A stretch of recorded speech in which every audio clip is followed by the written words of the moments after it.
ഈശോ മിശിഹായ്ക്ക് സ്തുതിയായിരിക്കട്ടെ. ഞാൻ മാണിപ്പറമ്പിലച്ചൻ. കുർബാനയുടെ 50-50 എന്ന കോംപ്രമൈസ് കൽദായരുടെ വിഡ്ഢിത്തമാണ്. എറണാകുളം അങ്കമാലിയിലെ വിമതര് പ്രചരിപ്പിക്കുന്ന ഒരു സംഗതിയാണ് ഇത്. അവർ പറയുന്ന കാര്യം മുഴുവനായിട്ട് ഞാൻ വായിക്കാം. കിഴക്ക് നോക്കിയുള്ള കുർബാനയായ അദ്ദായി മാറി അനാഫറയിൽ സ്ഥാപനവാക്യങ്ങൾ ഇല്ലായിരുന്നു. ജനാഭിമുഖ കുർബാനയ്ക്ക് വേണ്ടിയാണ് അത് ചേർത്തത്. മധുബഹയിലേക്ക് നോക്കി ഇത് വാങ്ങി ഭക്ഷിക്കുമെന്ന് പറയുന്നത് അപഹാസ്യമാണ്. ഈ അപഹാസ്യത തിരിച്ചറിയാതിരിക്കാനാണ് 50-50 കോംപ്രമൈസ് വിഡ്ഢിത്തം കൽദായവാദികൾ അവതരിപ്പിക്കുന്നത്. ഞാൻ പറഞ്ഞല്ലോ, ഇവർക്ക് അറിവില്ലായ്മയുടെ ആൾരൂപങ്ങളാണ് ഇവർ. അറിവില്ല എന്ന് വെച്ചിട്ടുണ്ടെങ്കിൽ അറിവില്ല, അജ്ഞതയുടെ കൂടാരങ്ങളാണ്. ഇതിൽ നമുക്ക് ഓരോ കാര്യങ്ങളൊന്ന് പരിശോധിക്കാം. കിഴക്ക് നോക്കിയുള്ള കുർബാനയായി അദ്ദായി മാറി അനാഫറയിൽ സ്ഥാപനവാക്യങ്ങൾ ഇല്ലായിരുന്നു. അദ്ദായി മാറി അനാഫറയിൽ സ്ഥാപനവാക്യങ്ങൾ ഇല്ലായിരുന്നു. അതുതന്നെയാണ് അതിൻ്റെ പൗരാണികതയ്ക്ക് ഏറ്റവും വലിയ തെളിവ്. 1-ാം നൂറ്റാണ്ടിൻ്റെ സമാപനത്തിലോ 2-ാം നൂറ്റാണ്ടിൻ്റെ ആരംഭത്തിലോ കത്തോലിക് സഭയിൽ ഏറ്റവും പ്രാചീനമായ അനാഫറയാണ് അദ്ദായി മാറി അനാഫറ എന്ന് പറയുന്നത്. നമ്മൾ സീറോ മലബാർ സഭയുടെ സമ്പത്തായ ഈ അനാഫറ, അതിൽ സ്ഥാപനവാക്യങ്ങൾ ഇല്ലായിരുന്നു. ജനാഭിമുഖ കുർബാനയ്ക്ക് വേണ്ടിയാണ് സ്ഥാപനവാക്യങ്ങൾ ചേർത്തത്. അത് തെറ്റ്. ആദ്യം പറഞ്ഞ് ശരിയാ, രണ്ടാമത് പറഞ്ഞ് തെറ്റാ. ജനാഭിമുഖ കുർബാനയ്ക്ക് വേണ്ടിയാണ് സ്ഥാപനവാക്യങ്ങൾ ചേർത്തത് എന്ന ഈ വിമതരുടെ പ്രബോധനം തെറ്റാണ്. അതെന്തുകൊണ്ടാണ് ഞാൻ പറയാം. മധുബഹയിലേക്ക് നോക്കി ഇത് വാങ്ങി ഭക്ഷിക്കുമെന്ന് പറയുന്നത് അപഹാസ്യമാണ്. മധുബഹയിലേക്ക് നോക്കിയിട്ട് ആരോടെ പറയണേ ഇത് വാങ്ങി ഭക്ഷിക്കുമെൻ? അത് അപഹാസ്യമാണ്. ഇതാണ് അവരുടെ വാദം. നമുക്ക് നോക്കാം. ലത്തീൻ റീത്തിലെ കുർബാനയിലും ആദ്യകാലത്ത് സ്ഥാപനവാക്യങ്ങൾ ഇല്ലായിരുന്നു. ലത്തീൻ റീത്തിലെ കുർബാനയിൽ ഉണ്ടായിരുന്നില്ലേ സ്ഥാപനവാക്യങ്ങൾ? പിന്നീട് ചേർത്തേ. പക്ഷെ അത് ചേർത്തപ്പോൾ ജനാഭിമുഖ കുർബാന തുടങ്ങിയോ? 1962 മുതൽ 65 വരെയുള്ള രണ്ടാമത്തെ സൂനോദോസ് വരെ ലത്തീൻ സഭയിലും ദൈവോന്മുഖ കുർബാനയാണ്. ഇപ്പോഴും മാസത്തിലൊരിക്കൽ പള്ളികളിൽ ദൈവോന്മുഖ കുർബാന വേണം, മെത്രാന്റെ അനുവാദത്തോടു കൂടി. അപ്പൊ ജനാഭിമുഖ കുർബാനയ്ക്ക് വേണ്ടിയാണോ സ്ഥാപനവാക്യങ്ങൾ ചേർത്തത്? ഈ സ്ഥാപനവാക്യങ്ങൾ ചേർത്ത് പിന്നെ ഒരു 10-15 നൂറ്റാണ്ടുകളോളം ലത്തീൻ സഭയിലും ദൈവോന്മുഖ കുർബാനയായിരുന്നല്ലോ. സ്ഥാപനവാക്യങ്ങൾ ചേർത്തതിന് ശേഷവും ദൈവോന്മുഖ കുർബാനയായിരുന്നു.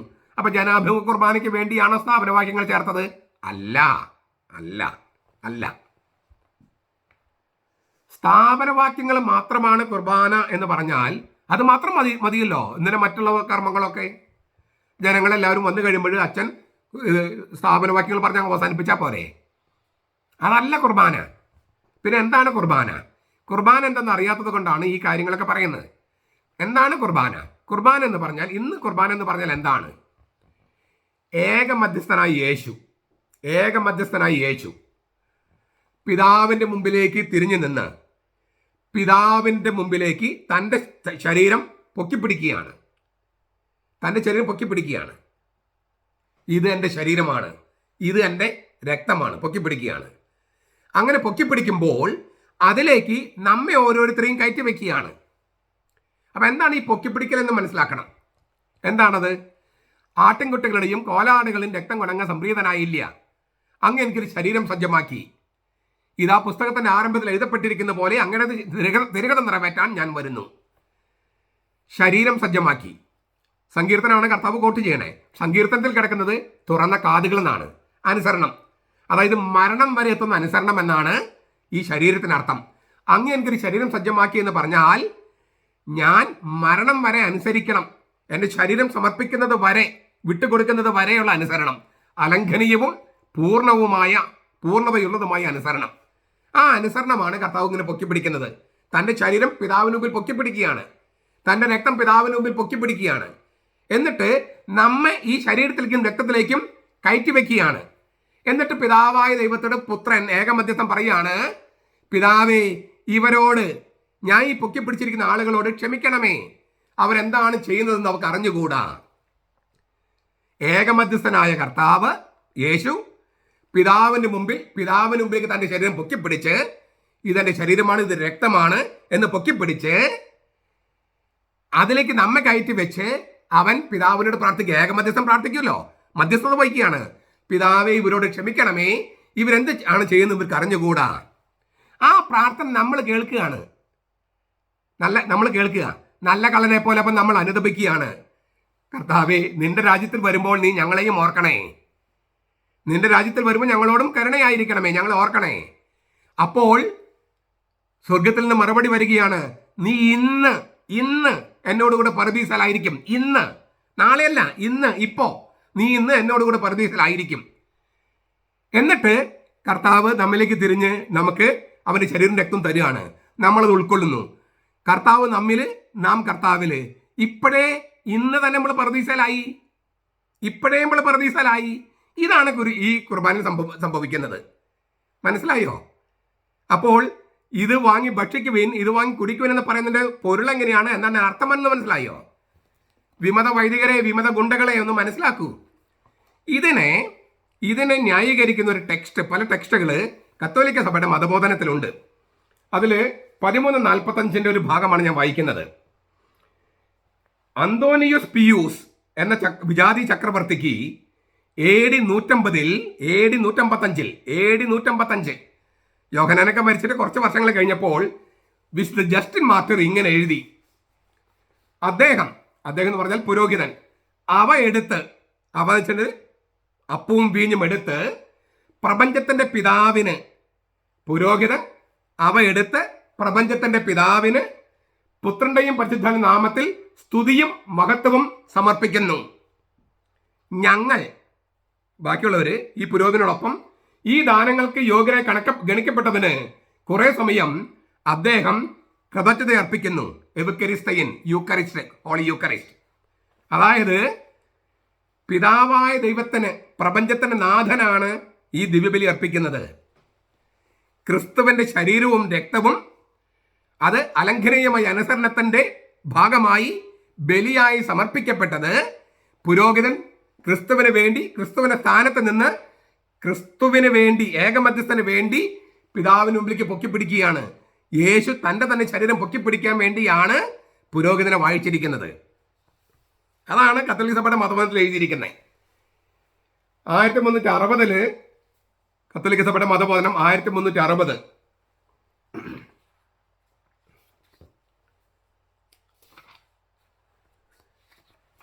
കുർബാന പിതാവിനോടുള്ള കൃതജ്ഞതാ പ്രകടനത്തിന്റെ ബലിയാണ്. കുർബാന പിതാവിനോടുള്ള കൃതജ്ഞതാ പ്രകടനത്തിന്റെ ബലിയാണ്. ദൈവം നൽകിയ സകല നന്മകൾക്കും വേണ്ടി, സൃഷ്ടികർമ്മം, വീണ്ടെടുപ്പ്, വിശുദ്ധീകരണം എന്നിവയിലൂടെ ദൈവം പൂർത്തിയാക്കിയ എല്ലാറ്റിനും വേണ്ടി സഭ അവിടത്തോട് കൃതജ്ഞത പ്രകാശിപ്പിക്കുന്ന വാഴ്ത്തലാണിത്. കുർബാന പിതാവിനോടുള്ള കൃതജ്ഞതാ പ്രകടനത്തിന്റെ ബലിയാണ്. 1360. 1361 സർവ സൃഷ്ടികളുടെയും പേരിൽ സഭ ദൈവത്തിന് ആലപിക്കുന്ന സ്തുതിയുടെ യാഗമാണ് കുർബാന. സർവ സൃഷ്ടികളുടെയും പേരിൽ സഭ പിതാവായ ദൈവത്തിന് ആലപിക്കുന്ന സ്തുതിയുടെ യാഗമാണ് വിശുദ്ധ കുർബാന. ക്രിസ്തുവിലൂടെ മാത്രമേ സ്തുതിയുടെ യാഗം സാധ്യമാവുകയുള്ളൂ. ഇവിടെ വേണമെങ്കിൽ നമുക്കൊരു ഇത് പറയാം. ഈ ബലി മാത്രമാണ് പരമമായ ആരാധന. ഈ പെന്തക്കോസ്തകാര്, യഹോവ സാക്ഷികൾ, പിന്നെ മറ്റ് അകത്തോലിക്കർക്ക് ഉള്ള പ്രശ്നം, അവർക്ക് പ്രാർത്ഥനയും ആരാധനയും ഒന്നു തന്നെയാണ്. അത് ബൈബിൾ മനസ്സിലാക്കാത്തതുകൊണ്ടാണ്. ബൈബിളിൽ വിവിധ വാക്കുകൾ ഉപയോഗിച്ചിട്ടുണ്ട്, അവർക്ക് മനസ്സിലാക്കാത്തതുകൊണ്ടാണ്. ബൈബിളിനനുസരിച്ച് ബലി മാത്രമാണ് ആരാധന. ബലി മാത്രമാണ് ആരാധന. ആരാധനയുടെ പരമമായ രീതി ബലിയാണ്. കത്തോലിക്ക സഭയിൽ ബലി അർപ്പിക്കുന്നത് പിതാവായ ദൈവത്തിന് മാത്രമാണ്. ഏതെങ്കിലും വിശുദ്ധർക്ക് ബലി അർപ്പിക്കുന്നത് കണ്ടിട്ടുണ്ടോ? പരിശുദ്ധ കന്യാമരത്തിന് ബലി അർപ്പിക്കുന്നത് കണ്ടിട്ടുണ്ടോ? ഇല്ല. അപ്പോൾ ബലിയാണ് യഥാർത്ഥമായ ആരാധന. നിങ്ങൾക്ക് വേണമെങ്കിൽ റോമാലേഖനം 12 ഒന്ന് വായിച്ചു നോക്കാം. വിശദീകരണങ്ങൾ പിന്നീട് ഞാൻ തന്നിട്ടുണ്ട്, വേണമെങ്കിൽ പിന്നീട് തരാം. ബലിയാണ് പരമമായ ആരാധന. അത് പിതാവായ ദൈവത്തിന് മാത്രമാണ് സമർപ്പിക്കുന്നത്. ഒരു വിശുദ്ധനും നമ്മൾ ബലി അർപ്പിക്കുന്നില്ല. ഒരു കന്യകാമറിയത്തിനോ മറ്റാർക്കെങ്കിലുമോ കത്തോലിക്ക സഭയിൽ ബലി അർപ്പിക്കുന്നില്ല. അതുകൊണ്ട് തന്നെ നമ്മൾ അവരെ ആരാധിക്കുന്നില്ല. ആരാധന എന്ന് പറഞ്ഞാൽ ബലിയാണ്. ബലി മാത്രമാണ് പരമമായ ആരാധന. അത് പിതാവായ ദൈവത്തിനാണ് അർപ്പിക്കുന്നത്. ക്രിസ്തുവിന് വേണ്ടി പുരോഹിതൻ നിന്ന് പിതാവായ ദൈവത്തിന് മുമ്പിലേക്ക് നിൽക്കുക. അതുകൊണ്ടാണ് ദൈവോന്മുഖം എന്ന് പറയണേ. പൂർണ്ണമായും ദൈവോന്മുഖം എന്നുള്ളതാണ് ഏറ്റവും ആദർശപൂർണം. എറണാകുളത്തിന് വേണ്ടിയാണ് അവര് ഇങ്ങോട്ട്, അതായത് വചന ശുശ്രൂഷ ജനാഭിമുഖം ചൊല്ലിയാൽ എറണാകുളത്തെ വിമത വൈദികർ അനുസരിക്കുമെന്ന് വാഗ്ദാനം കൊടുത്തതിന്റെ പേരാണ് ഈ 50-50 ഉണ്ടായത്. ആ വാഗ്ദാനമാണ് അവർ ലംഘിച്ചിരിക്കുന്നത്. ഇനി 1368 കത്തോലിക്ക സഭയുടെ മതബോധനം 1368, എല്ലാ മനുഷ്യർക്കും വേണ്ടി പിതാവിന്റെ മുമ്പാകെ ക്രിസ്തു വഹിക്കുന്ന ഈ മധ്യസ്ഥത്തോട് സഭ തന്നെ ചേർക്കുന്നു. ഞാൻ ഒന്നുകൂടി വായിക്കാം. എല്ലാ മനുഷ്യർക്കും വേണ്ടി പിതാവിന്റെ മുമ്പാകെ യേശു ക്രിസ്തു വഹിക്കുന്ന ഈ മധ്യസ്ഥ പ്രാർത്ഥനയോട് സഭ തന്നെ ചേർക്കുന്നു. അതാണ് വിശുദ്ധ കുർബാന. ഇത് കത്തോലിക്ക സഭയുടെ മതബോധനാണ്. അതിനാൽ പ്രിയപ്പെട്ട എറണാകുളം, അങ്കമാലി വിമത അൽമായ ഗുണ്ടകളെ, അതിരൂപത, സംരക്ഷണ അഴിമതിക്കാരെ, നിങ്ങൾ തിരുവചനം പഠിക്കണം, രണ്ടാമത്തെ സൂനോദസിന്റെ ഡോക്യുമെന്റ്സ് പഠിക്കണം, കത്തോലിക്ക സഭയുടെ മതബോധനം പഠിക്കണം, പിന്നെ സീറോ മലബാർ സഭയുടെ പാരമ്പര്യം പഠിക്കണം, ലിറ്റർജി പഠിക്കണം. ഇതൊന്നും പഠിക്കാതെ വെറുതെ മനുഷ്യരെ വഴിതെറ്റിക്കാനായിട്ട് അന്ധരെ നയിക്കുന്ന അന്ധരായി, കുരുടരെ നയിക്കുന്ന കുരുടന്മാരായി ഈ വിമതര് മാറുകയാണ്. അങ്ങനെ സംഭവിക്കാതിരിക്കട്ടെ. നിങ്ങൾ ഈ വിമത വൈദികരും അതുപോലെ ഈ അൽമായ മുന്നേറ്റ ഗുണ്ടകളും അതിരൂപത സംരക്ഷണ അഴിമതിക്കാരും പറയുന്നത് വിശ്വസിക്കരുത്.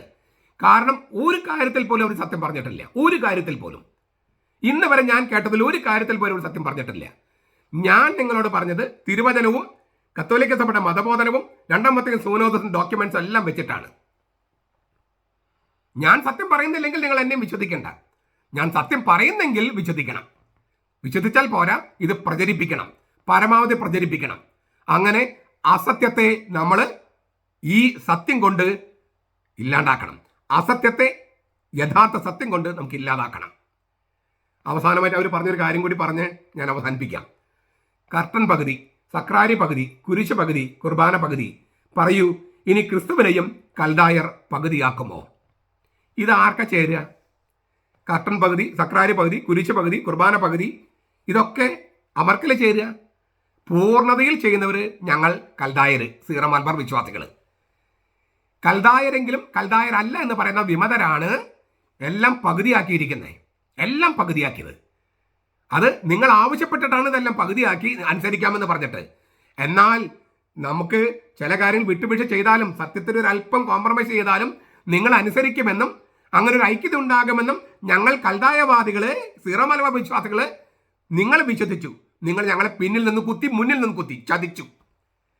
അതിനാൽ നിങ്ങളുടെ പാപഭാരം മാറണമെങ്കിൽ ഈ അബദ്ധത്തിൽ നിന്നും, അബദ്ധ പ്രചാരണത്തിൽ നിന്നും പിന്മാറുകയും കർത്താവിലേക്ക് തിരിയുകയും വേണം.